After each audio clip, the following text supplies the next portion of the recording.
Hey everyone, welcome back to Engelbard. I can only assume from the way the world is going here at the end of 2021 that everyone loves facts, right?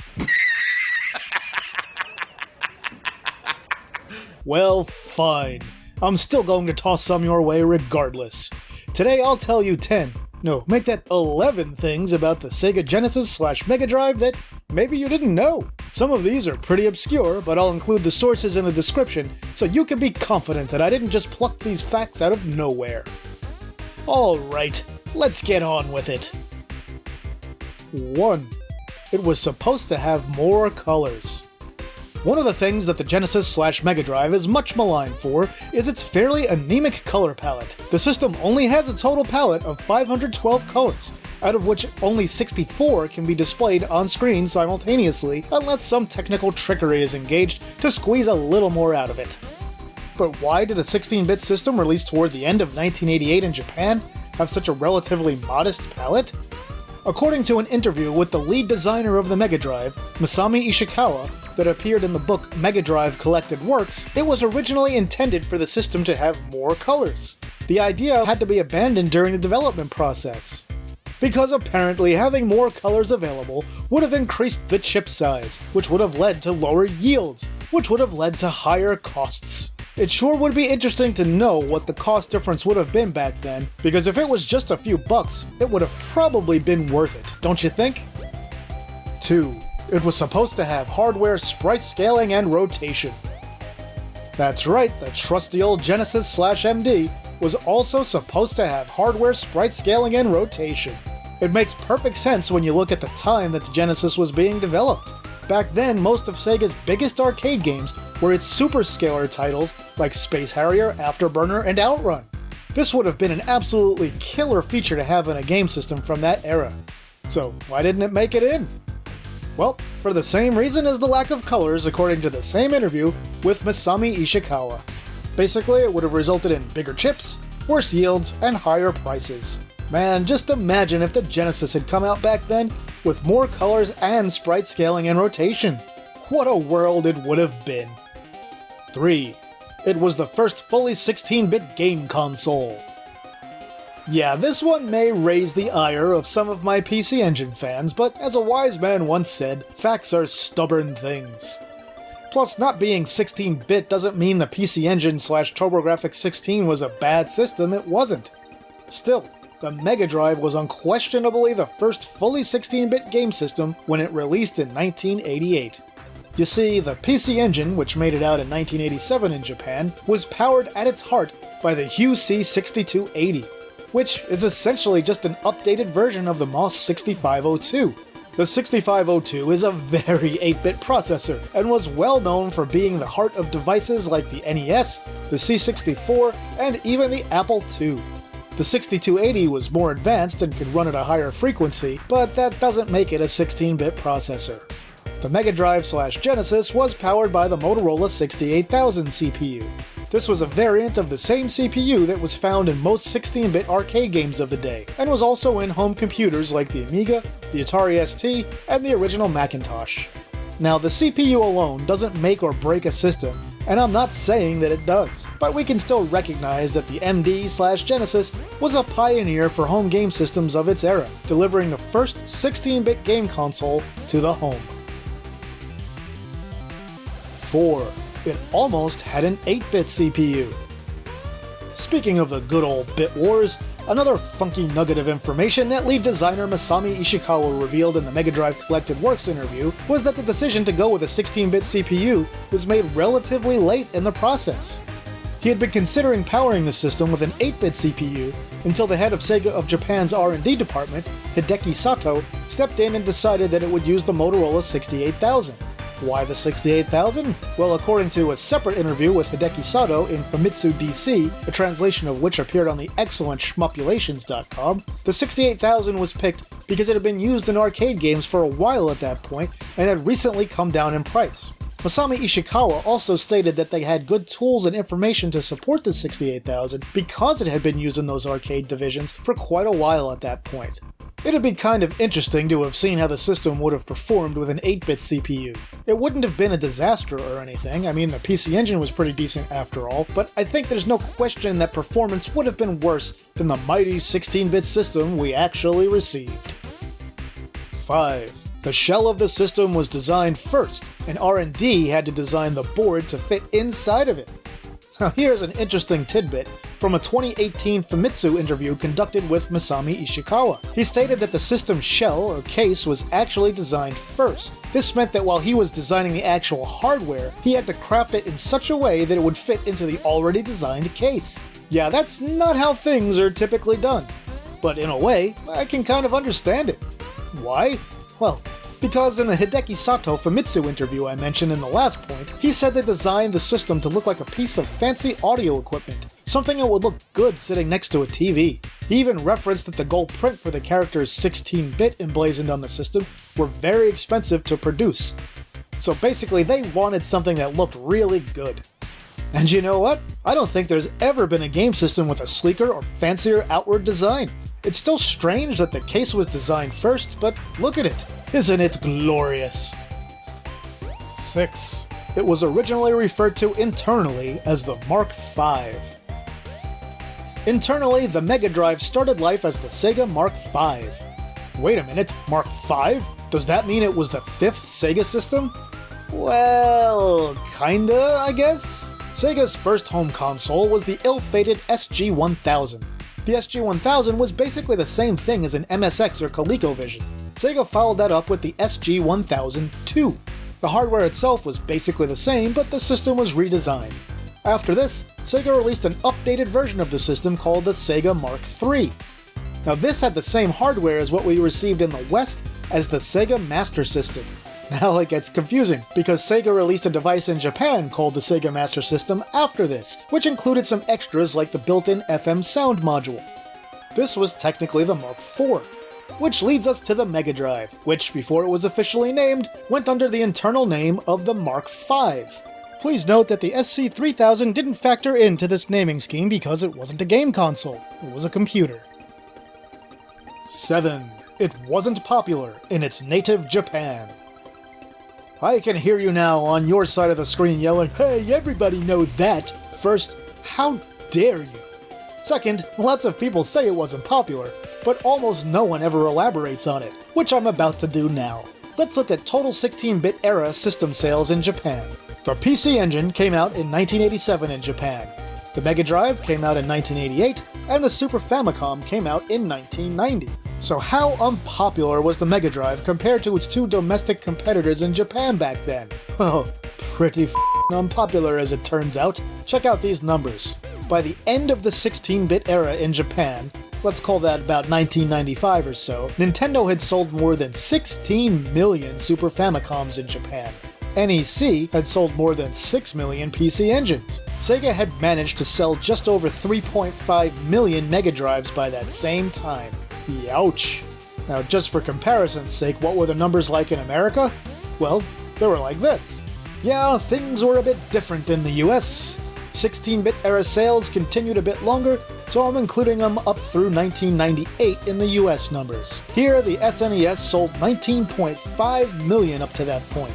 The TurboGrafx 16 only sold 2.5 million during the same time frame, and the Genesis sold over 22 million during that era.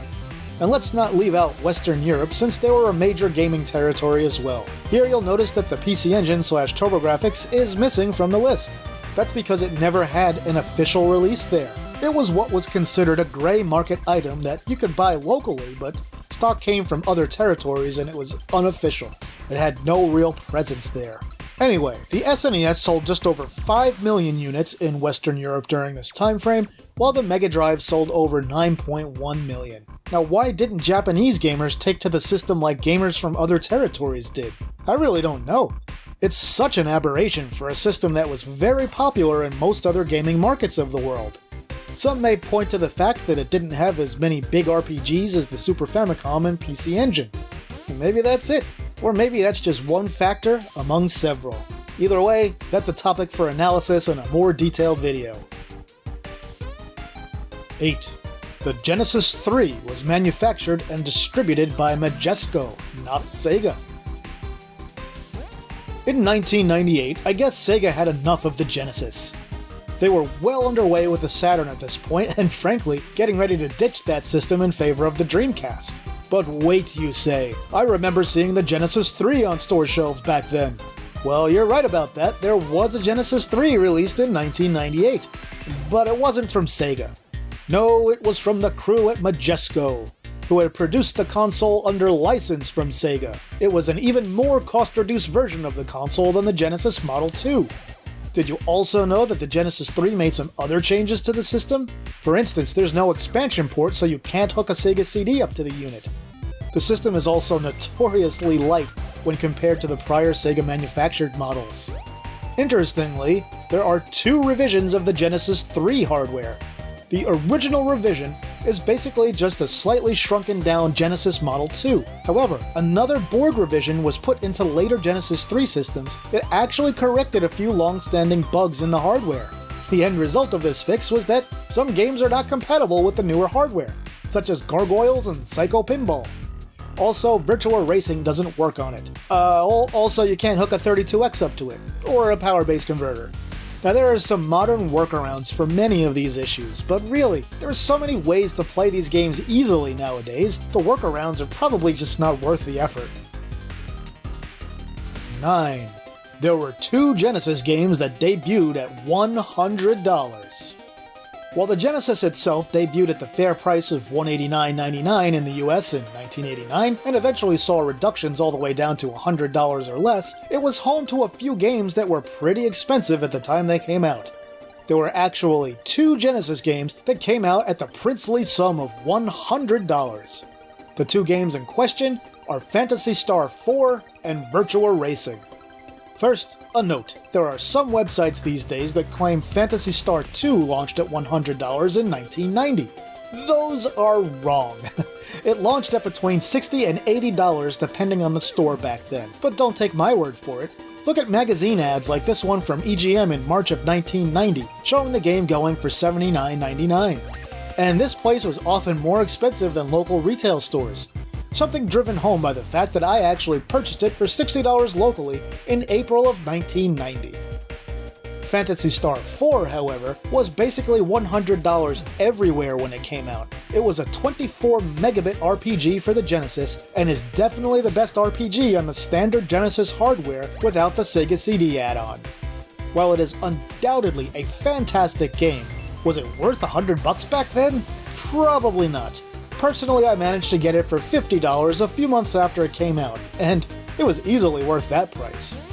So next up we have the case of Virtua Racing, which was $100 because it used the fancy schmancy SVP, or Sega Virtua Processor.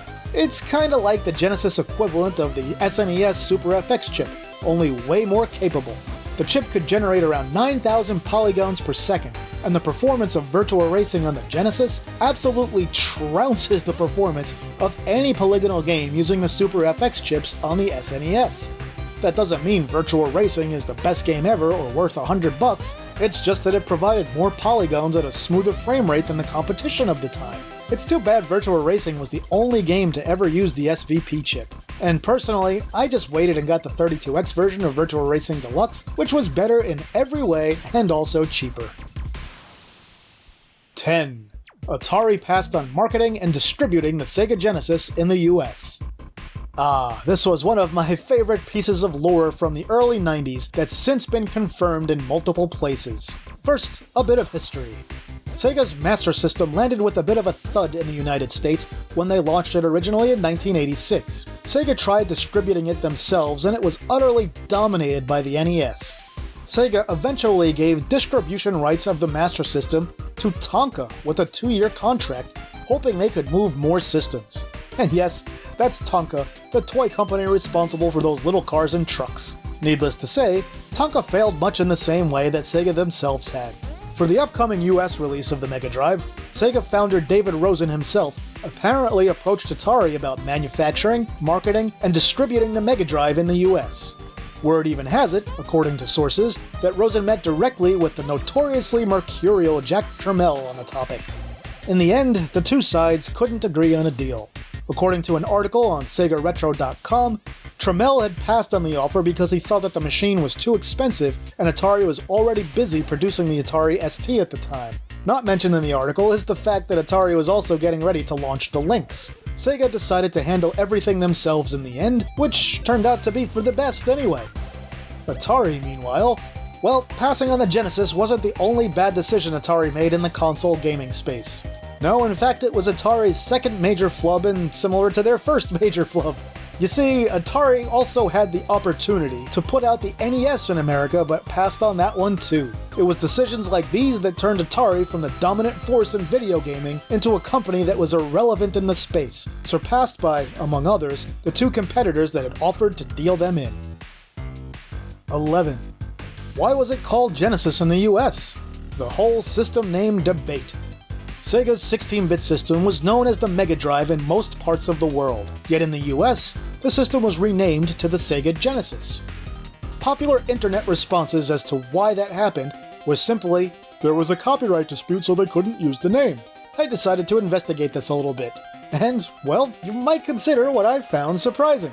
First up, there was a company called Megadrive Systems. They did have a trademark on the Megadrive name. They produced removable mass storage for computing devices. But here's the thing. I looked at the trademark. It was registered in October of 1991.